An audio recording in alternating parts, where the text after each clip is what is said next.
आइए फ्रेंड्स, आज ये क्लास 10th का त्रिभुज टॉपिक से देखते हैं पहला प्रमेय 6.1। इसको थेल्स का प्रमेय भी कहते हैं। पहले थोड़ा सा समझ लेते हैं, इसका इंट्रोडक्शन समझ लेते हैं त्रिभुज टॉपिक का। ये आपके क्लास 10th में ये त्रिभुज टॉपिक सिर्फ क्लास 10th के लिए ही नहीं है, अपितु आप समझ के रखिए कि ये कॉम्पिटिशन्स में भी आते हैं। इसके सवाल इस पर बेस्ड, और ये बहुत ही इम्पोर्टेंट है। आप बात करें अगर सिलेबस की, तो आपका ये 20 से 25 नंबर कवर करता है आपका एग्ज़ाम में। और इस त्रिभुज चैप्टर में कुल 10 प्रमेय हैं। 6.1, 6.2 ऐसे कर करके टोटल 10 प्रमेय हैं, और 10 पर बेस्ड बहुत सारे क्वेश्चंस हैं। और इस 10 पर जब तक आपकी पकड़ ना होगी तब तक आपसे क्वेश्चन भी नहीं बनेगा। तो आप देखिए, और इन सभी में से ये सबसे इम्पोर्टेंट समझिए इसको। और इसको पहले हम समझेंगे ये प्रमेय कहता क्या है, और फिर इसको साबित करने के लिए हमें किन किन बातों का ध्यान रखना होगा उनको देखेंगे, और उसके बाद हम लोग साबित करेंगे। तो पहले देखते हैं कि ये कहता क्या है।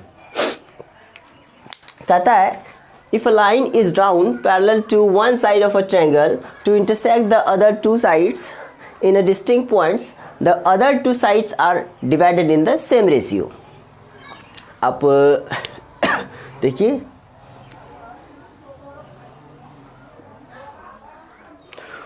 कह रहा है कोई त्रिभुज में if a line is drawn parallel to one side of a triangle, one side किसी भी एक साइड्स के पैरेलल हम अगर एक लाइन ड्रॉ करते हैं to intersect the other two side in a distinct point, अन्य दो भुजाओं को अलग अलग बिंदुओं पर प्रतिच्छेद करने के लिए other two sides are divided in the same ratio, वो जो अदर 2 साइड्स है वो सेम रेशियो में डिवाइड होगा। यही बात हिंदी में कहता है, यदि किसी त्रिभुज में किसी एक भुजा के समांतर अन्य दो भुजाओं को भिन्न भिन्न बिंदुओं पर प्रतिच्छेद करने के लिए एक रेखा खींची जाए तो वह अन्य दो भुजाओं को एक ही अनुपात में विभाजित करेगी। तो कह रहा है, देखिए कि कोई त्रिभुज मैंने लिया ए बी सी, और इस त्रिभुज में आप चित्र से समझिए, ज़्यादा समझ में आएगा। यही इन्हीं बातों को हम चित्र में समझाते हैं।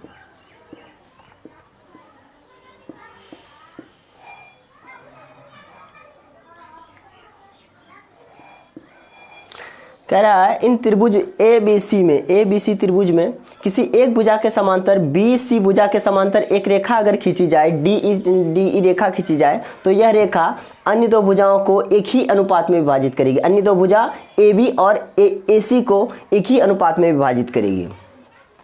जरूरी नहीं है कि ये भुजा मैंने डी ई को बी सी के पैरेलल लिया है तो तभी होगा, ऐसा नहीं है। ये किसी भी एंगल पर अगर इसको लें, आप ये मान के चलिए, अगर इस भुजा के समांतर मैंने ये लिया डी ई और ए बी सी, तो ये अन्य दो भुजा ए बी और ए सी, यहाँ पर ये दोनों भुजाएं, ये दोनों का अनुपात समान होगा जब ये बी सी के अनुपात में जाएगा। ज़रूरी नहीं है, इसमें भी देख सकते हैं आप। अगर ये हम ए सी के समांतर एक रेखा खींचते हैं, ए सी के समांतर मैंने खींचा कोई जी एफ खींचा, तो अब ये जी एफ अगर ए सी के पैरेलल है, जी एफ अगर ए सी के पैरेलल है, तो ये बी सी और बी ए को एक ही अनुपात में विभाजित करेगी। बस इन्हीं बातों को साबित करना है। तो देखते हैं कि इन बातों को साबित करने के लिए हमें किन किन चीज़ों को ध्यान में रखना होगा, तो जा कर के हमसे ये आसानी से सॉल्व हो जाएगा। तो इन बातों को एग्जाम में नहीं लिखना है, बस आपको पॉइंट करके दिमाग में रखना है। बहुत ही बेसिक्स बात है, और बेसिक चीज़ें हैं, बस कुछ नहीं है इसमें, बस उनको देखेंगे, उसके बाद हम लोग आगे बढ़ेंगे।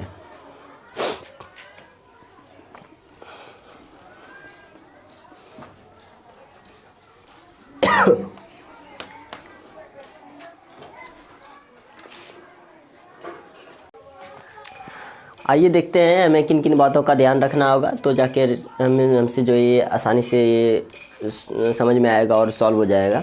तो देखते हैं। सबसे पहले ये बात है कि त्रिभुज ए बी सी का क्षेत्रफल जो हम लोग इस तरह से लिखते हैं, त्रिभुज ए बी सी का क्षेत्रफल, इसको हम लोग शॉर्ट कर देंगे, इसको हम शॉर्ट कर देंगे ए आर। इसको एरिया ऑफ को हम शॉर्टकट में लिख देंगे A R. Area of triangle A B C लिखेंगे, बस इतना से काम चल जाएगा हमें, इससे हमें आसानी होगी, जगह बचेगा और कोई इनका मतलब नहीं है। और area of triangle A B C हम तो जानते ही है, हाफ इंटू आधार इंटू ऊंचाई होता है। और ये जो पॉइंट है ये अच्छा पॉइंट है। अब देखिए, एक ही आधार पर दो समांतर रेखाओं के मध्य बने त्रिभुज का क्षेत्रफल समान होगा। आप इस बात को समझिए, एक ही आधार पर दो समांतर रेखाओं के मध्य बने त्रिभुज, जितना भी त्रिभुज बने तो वो सभी त्रिभुज का क्षेत्रफल हमेशा ही समान होगा। आप इसको मैथमेटिकली समझिए। आप ये देखिए, दो समांतर रेखा ए बी और पी क्यू, मैंने दो समांतर रेखा खींचा और एक आधार मैंने फिक्स कर दिया बी एक्स वाई, दो आधार मैंने फिक्स कर दिया। अब इन दो आधार से इन दोनों ए बी और पी क्यू के मध्य जितनी भी त्रिभुज बनेगा सबका क्षेत्रफल हमेशा ही क्या होगा, समान होगा। आप ये देखिए, यहाँ से ये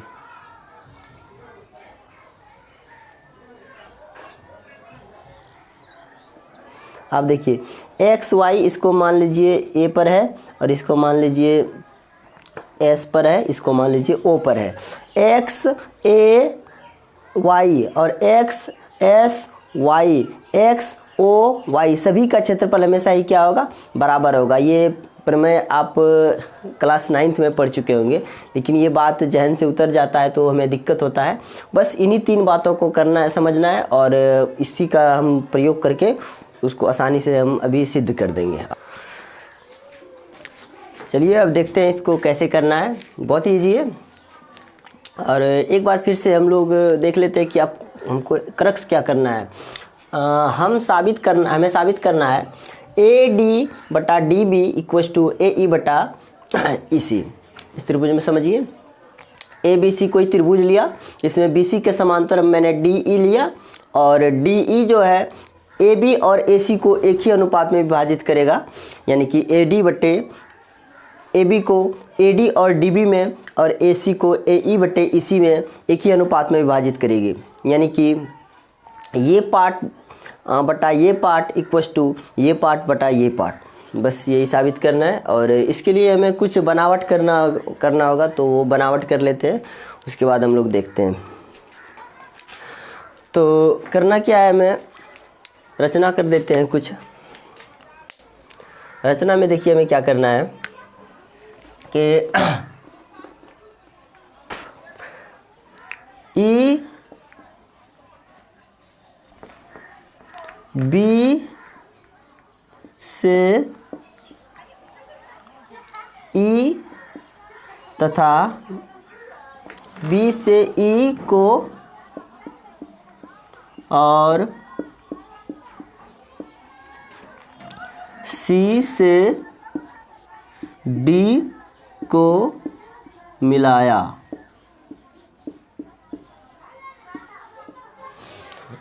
बी से ई को मिला दिया और सी से डी को मिला दिया। मिलाते हैं इसको।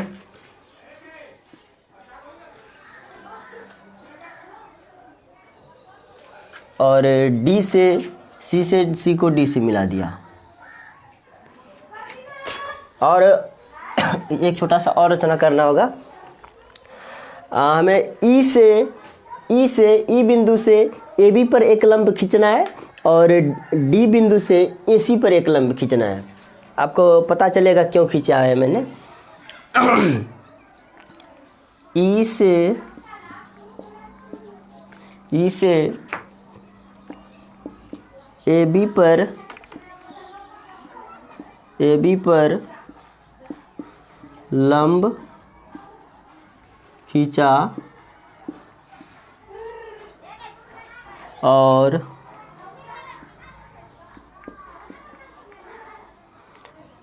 डी से डी से AC पर लंब खींचा, लंब खींचते हैं।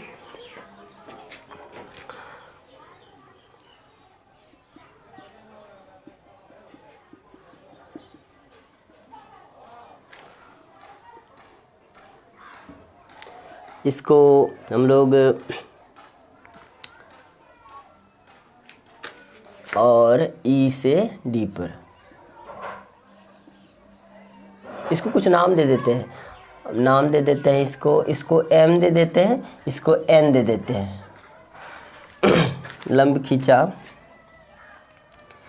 E से AB पर, E से AB पर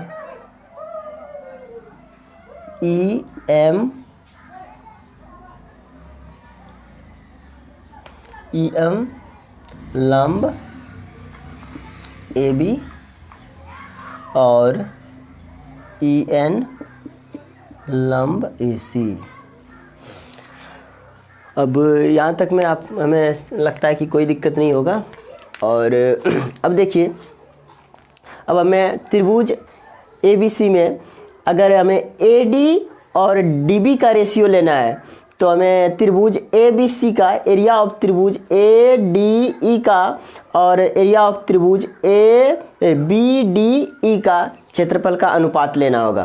तो इसीलिए मैंने इतना बनावट किया है दोस्तों। और अब देखिए, अगर ADE का क्षेत्रफल हमें लेना होगा तो हमें आधार ये यूज करना होगा AD, और हमें ऊंचाई EM हमने ऑलरेडी कंस्ट्रक्ट कर रखा है। ये ऊंचाई EM AB पर लंब है, अतः हम ये ऊंचाई त्रिभुज ADE के लिए भी यूज कर सकते हैं और ये ऊंचाई त्रिभुज BDE के लिए भी यूज कर सकते हैं। आप देखिए, DE त्रिभुज BDE का DE ऊंचाई नहीं है, BDE का वास्तविक ऊंचाई EM है, और इसी प्रकार CDE का वास्तविक ऊंचाई EM है, DN है। अब देखिए यहाँ से इसका वास्तविक ऊंचाई CDE का वास्तविक ऊंचाई ED नहीं है, इसका वास्तविक ऊंचाई DN है। तो इन्हीं बातों को ध्यान में रखते हुए हम आगे बढ़ते हैं।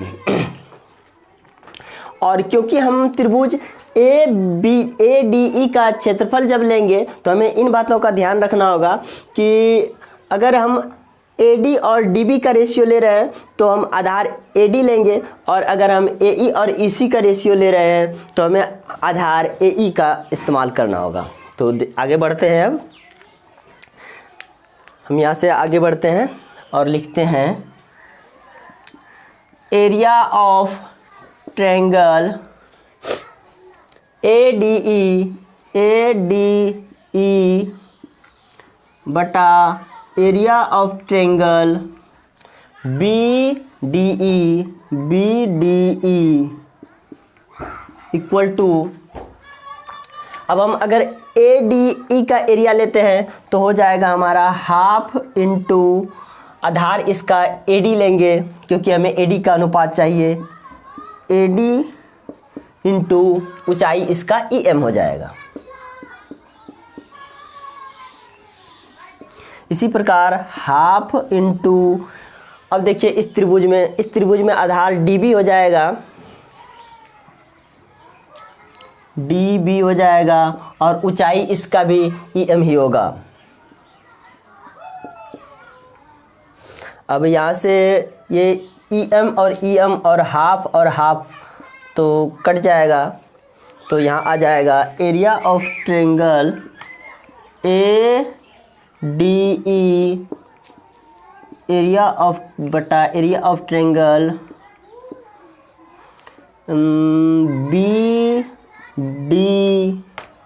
BDE इक्वल टू AD बटा DB।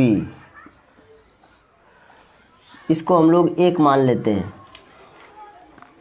और इसी तरह दूसरे हिस्से में उधर AE का और EC का जब रेशियो लेना होगा तो हम लिखेंगे area of triangle ADE DE बटा एरिया ऑफ ट्रायंगल CDE। अब यहाँ से देखिए ADE का हमें क्षेत्रफल फिर से लेना होगा, लेकिन ध्यान में हमें ये रखना होगा कि इस बार हम आधार AE लेंगे और ऊंचाई DN लेंगे। और जब हम त्रिभुज ACDE का क्षेत्रफल लेंगे तो हमें आधार EC का यूज करना होगा और ऊंचाई हमें ये DN तो है ही कॉमन दोनों में। तो लिखते हैं हाफ इंटू आधार इसका AE इंटू ऊंचाई DN और त्रिभुज CDE का हाफ इंटू आधार इसका EC इंटू इसका ऊंचाई DN और DN फिर से यहाँ कॉमन आ जाएगा और हाफ फिर से यहाँ कट जाएगा। तो हमें बचेगा फिर एरिया ऑफ ट्रायंगल ADE में और एरिया ऑफ ट्रायंगल CDE में AE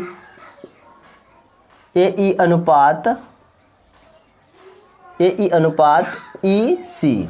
इसको हम लोग 2 मान लेते हैं। और हम तीसरी बात आपको पहले ही बता चुके हैं कि हमें कोई भी त्रिभुज किसी भी 2 समांतर रेखाओं के मध्य बने त्रिभुज जो एक ही आधार से बना हो का क्षेत्रफल हमेशा ही समान होगा। आप यहाँ पर BDE और CDE को गौर से देखिए। DE और BC समांतर रेखा है और DE एक ही आधार है जहाँ से 2 त्रिभुज निकला है। DCE और DBE ये दोनों एक ही त्रिभुज एक ही आधार DE और 2 समांतर रेखा DE और BC के मध्य बना हुआ है। तो दोनों का क्षेत्रफल हमेशा ही क्या होगा, समान होगा। आप यहाँ से देखिए, आपको साफ दिखेगा DE कोई आधार है और इसके DE के समांतर कोई BC रेखा है। DE और BC समांतर है और DE से 2 त्रिभुज DBE कोई त्रिभुज DBE और DE से फिर कोई त्रिभुज DCE 2 त्रिभुज DBC और DCE 2 त्रिभुज है। तो दोनों का क्षेत्रफल हमेशा ही क्या होगा, बराबर होगा, क्योंकि दोनों 2 समांतर रेखा DE और BC के मध्य हैं तथा एक ही आधार DE से निकला हुआ है। तो देखते हैं,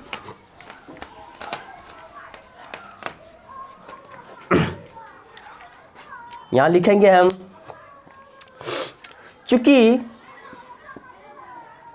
चूंकि त्रिभुज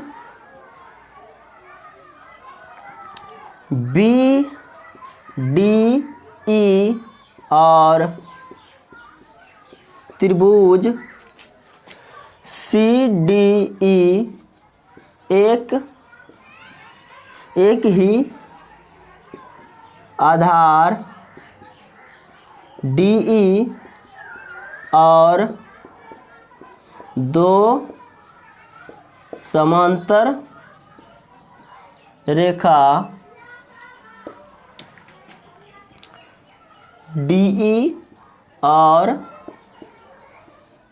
BC के मध्य है। इसलिए area of triangle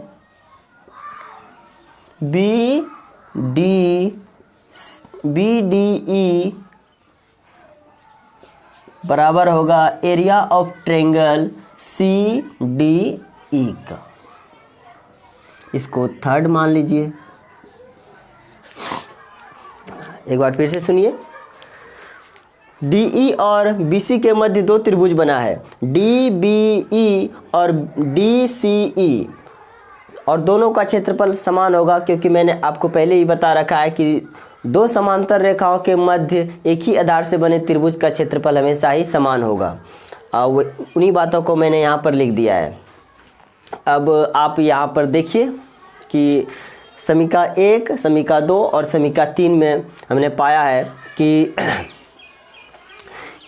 area of triangle ADE, ऊपर में देखिए एरिया ऑफ ट्रायंगल ADE और यहाँ पर भी देखिए एरिया ऑफ ट्रायंगल ADE, दोनों एक ही त्रिभुज है और लेकिन हम आधार अलग अलग लिए हैं। एक बार आधार AD लिए हैं और एक बार आधार AE लिए हैं, लेकिन क्षेत्रफल पे कोई प्रभाव नहीं पड़ेगा। आप ये देखिए। और यहाँ पर त्रिभुज एरिया ऑफ ट्रायंगल BDE और एरिया ऑफ ट्रायंगल CDE, ये दोनों का क्षेत्रफल हमेशा ही समान होगा। आप यहाँ पर देखिए एरिया, ऊपर का एरिया ADE और ऊपर का एरिया ADE, ये दोनों बराबर होगा क्योंकि दोनों एक ही त्रिभुज का क्षेत्रफल है। और यहाँ पर देखिए त्रिभुज BDE और त्रिभुज CDE, दोनों का क्षेत्रफल बराबर होगा। ये मैंने यहाँ पर लिख दिया है, ये दिखा दिया है, क्योंकि दोनों समांतर रेखाओं के मध्य बने त्रिभुज का क्षेत्रफल है। अब ये ऊपर अंश और अंश बराबर हो गया और हर बराबर हो गया, तो हम कह सकते हैं कि पूरा का पूरा अनुपात ही एक दूसरे के बराबर होगा। तो इसी बातों को हम 1, 2 और 3 से हम लिख सकते हैं कि 1, 2 और 3 से AD बटे DB बराबर AE बटे EC।